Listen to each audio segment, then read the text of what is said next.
Estonia. What a beautiful country, with its Black Sea beaches, Roman ruins, and Byzantine architecture. Except that's not Estonia, that's Bulgaria. This is Estonia. Why is this important? Who cares about Bulgaria or Estonia?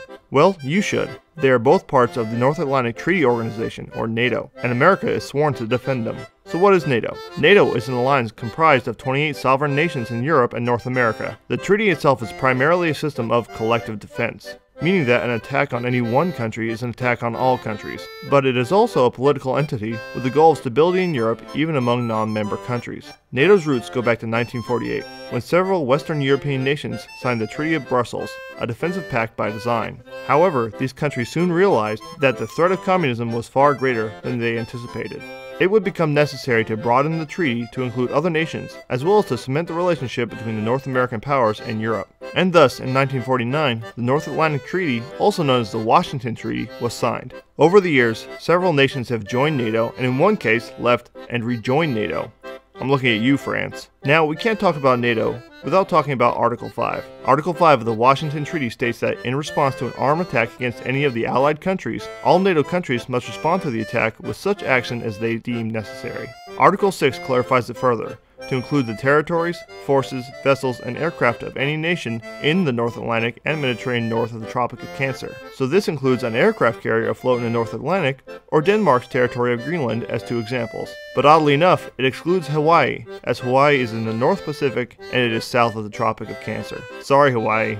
Another quirk of these articles is that each nation decides how to respond to an armed attack individually. For example, if there was an armed attack against Poland, Portugal may not respond with military power and force, but instead send supplies and provisions. The North Atlantic Council, the governing body for NATO, is where an Article 5 declaration is made. The Council does not function on a majority vote, nor a voting function at all. It relies on unanimity and common accord for all decision making, as each country in NATO retains sovereignty and, therefore, the final decision on taking action in response to any NATO decision. There's a debate on exactly what the procedures are for invoking Article 5, and what would happen when the North Atlantic Council were to take it up. The only precedence for an Article 5 declaration was after the 9/11 attacks in New York, when the North Atlantic Council convened, deliberated, and issued the invocation to the United Nations within 2 days of the attack. But in this deliberation, it was made very clear that each nation would determine what form the support would take. But Article 5 responses are not the only form NATO takes. In fact, the primary function of NATO is preparation and interoperability. By standardizing equipment, procedures, and tactics, it is possible for a French company to be in a Polish brigade supported by a German supply company and covered by British air support. There's so much more that you need to know about NATO.